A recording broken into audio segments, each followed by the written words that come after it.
வணக்கம் வணக்கம் வணக்கம். இப்போ நம்ம வாழை படத்தோட ஷார்டஸ்ட் ரிவ்யூ தான் பார்க்க போறோம். இந்த படத்தோட கதை என்னன்னா, வாழைக்காய்களை தூக்குறத வேலையா வச்சிருக்கிற ஒரு கிராமத்து மக்களின் வாழ்வியலை தான் இந்த படத்துல கதையா வச்சிருக்காங்க. டைரக்டர் மாரி செல்வராஜ் அவர் வாழ்க்கையில சின்ன வயசுல நடந்த உண்மை சம்பவத்தை தான் இந்த படமா எடுத்திருக்காரு. இந்த படத்தில் நடிச்சிருக்கிற ஆக்டர்ஸ் எல்லாருமே ரொம்பவே நேச்சுரலா சூப்பரா பெர்ஃபார்ம் பண்ணியிருக்காங்க. அவங்க ஆக்டிங்ல எந்த குறையும் சொல்ல முடியல.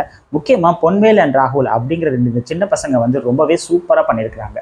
நோட் பண்ணி வச்சுக்கோங்க, பொன்வேலுங்கிற இந்த சின்ன பையன் இவன் தான் ஹீரோவா நடிச்சிருக்கான். கண்டிப்பா இந்த பையனுக்கு ஒரு நேஷனல் அவார்டு கிடைக்க நிறைய சான்ஸ் இருக்கு. சந்தோஷ் நாராயணனோட மியூசிக் அண்ட் சாங்ஸ் இந்த படத்துக்கு ஒரு மிகப்பெரிய பாசிட்டிவ்னு சொல்லலாம். சினிமாட்டோகிராஃபி ரொம்பவே சூப்பரா பண்ணியிருக்காங்க. ஃபர்ஸ்ட் ஹாஃப்ல ரொம்ப பெரிய கதை இல்லாட்டியும் என்டர்டெய்னிங்கா ஒரு ஃபன் எலிமெண்டா போகுது. பட் செகண்ட் ஹாஃப் கொஞ்சம் டிராகிங்கா இருந்தாலும் லாஸ்ட் 20 மினிட்ஸ் எமோஷனல் சீன் உங்களுக்கு கண்டிப்பா அழுக வச்சிடும். இது யாருக்கான படம்? இந்த படத்துல அப்படி என்னதான்ப்பா சொல்ல வராங்க அப்படின்னு பாத்தீங்கன்னா, family audience and emotionally touched பர்சன்ஸ்க்கு இந்த படம் ஒரு மிகப்பெரிய இம்பாக்ட் கொடுக்கும். கண்டிப்பா அவங்க அழுதுட்டு தான் வெளியே வருவாங்க. வாழ்க்கையில சோகம் இருக்கா இல்ல சோகத்துல தான் வாழ்க்கை இருக்கா அப்படின்னு யோசிக்கிறவங்க இந்த படத்தை கொஞ்சம் வெயிட் பண்ணி நீங்க ஓடிடிலே பார்க்கலாம்.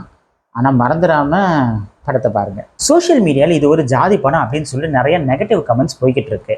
இது ஒரு உண்மை சம்பவத்தை பேஸ் பண்ண ஒரு வாழ்வியலான படம். படத்தை படமா மட்டும் பாருங்க, ஜாதின்னு பார்க்காதீங்க. ஆக மொத்தம் இந்த வாழை ஒரு எமோஷனல் சோலை. இல்ல வேற எந்த ஊர்லயும் இல்லை காய்ச்சம் இல்லைண்ணா. நம்ம அந்த ஊரை பார்த்து ஓடி போயிடலாம்ல, அதான் கேட்டேன்.